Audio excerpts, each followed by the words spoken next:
Ancient strategy, modern sales, one usable line per episode. Last time, don't defend, ask one question. Today, when to pause instead of answering. The power of the 3 seconds that most salespeople are terrified to take. Here's what happened last week. I was on a call with a decision maker. Good conversation, building rapport. Then she said something unexpected.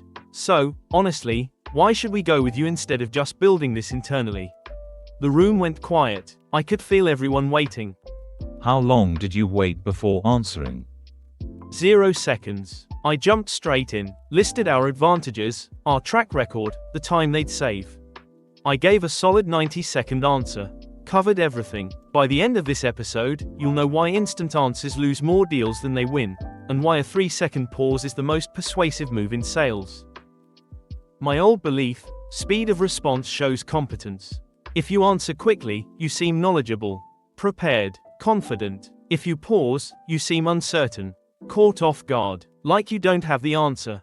A common fear. A very common fear, so I trained myself to respond fast. Always have an answer ready.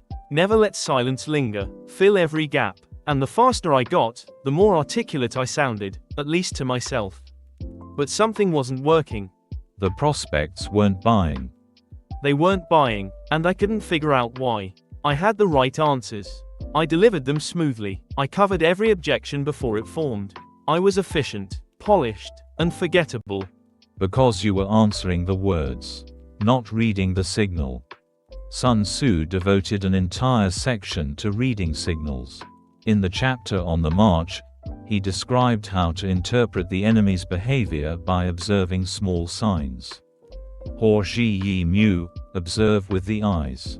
Watch the dust clouds, the bird movements, the patterns of advance and retreat. Xiang Di Ji Fa, the method of reading the enemy. Reading the enemy from small signals. Sun Tzu listed dozens of specific signs. Di Jin Er Jing Zhe, Shi Qi Xian Yi, when the enemy is near but remains quiet, he is relying on a strong position. Si Bei Er Yi Bei Zhe, Jin Yi, when his language is humble but preparations increase, he is about to advance. The words say one thing. The signals say another. The general who listens only to the words is deceived. So Sun Tzu's generals didn't just listen to what the enemy said. They watched what the enemy did. The words were the surface. The signals were the truth. And to read signals, you need one thing. You need to pause. A general who reacts to every dust cloud without thinking misreads the battlefield. A general who pauses, who observes the full pattern before acting, sees what others miss. Hold that. And in sales, when a prospect asks a question, the words are the dust cloud.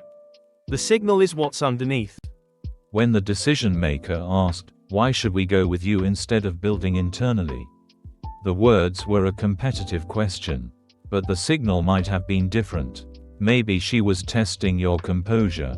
Maybe she was preparing to advocate for you and needed ammunition. Maybe she was genuinely torn. You'll never know which one, because you answered before you looked. I answered the words. I missed the signal. And a wrong answer to the wrong question, delivered confidently and quickly, is still a wrong answer. Let's look at what instant responses actually cost you. What happens when I answer immediately every time? 3 things, and they compound silently. First, you answer the surface, not the substance.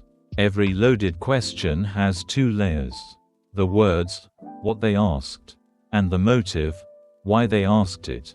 When you respond instantly, you can only address the words. The motive stays hidden. Your technically correct answer misses the emotionally correct one. Second, you signal reactivity instead of authority. Think about the wisest person you know. When you ask them a hard question, do they answer immediately?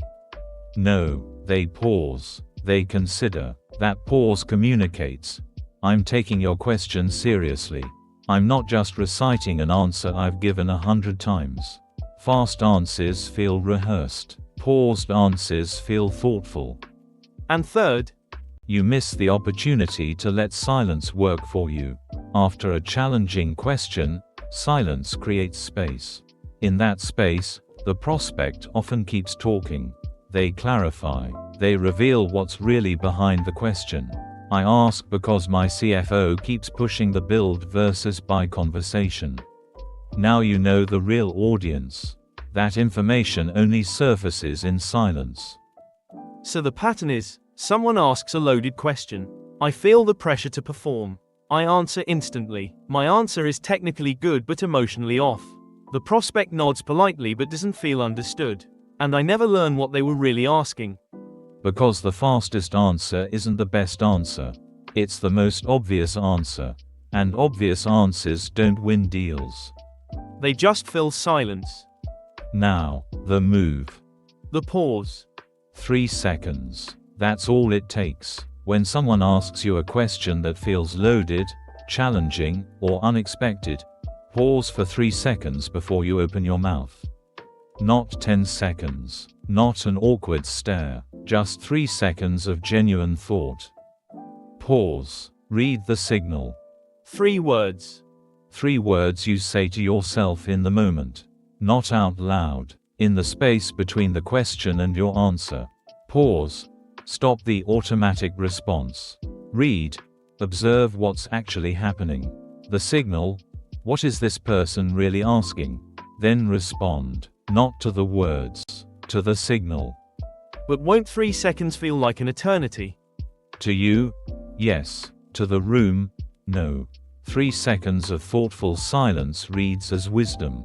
As consideration. As respect for the question. People don't time your pauses. They feel them, and a felt pause signals, this person is thinking about what I said. That's flattering. That builds trust. So the pause isn't empty space. It's active reading. In those 3 seconds, you scan. What's their body language? Who else in the room shifted? What tone did they use? Curious, challenging, or anxious? Is this a genuine question or a test? The data is all there. But it evaporates the instant you start talking. The pause is your observation window. That changes the whole dynamic. I've been closing the window before I looked through it. Now, after the pause. 2 more tools. First, when the signal is unclear, don't answer the question.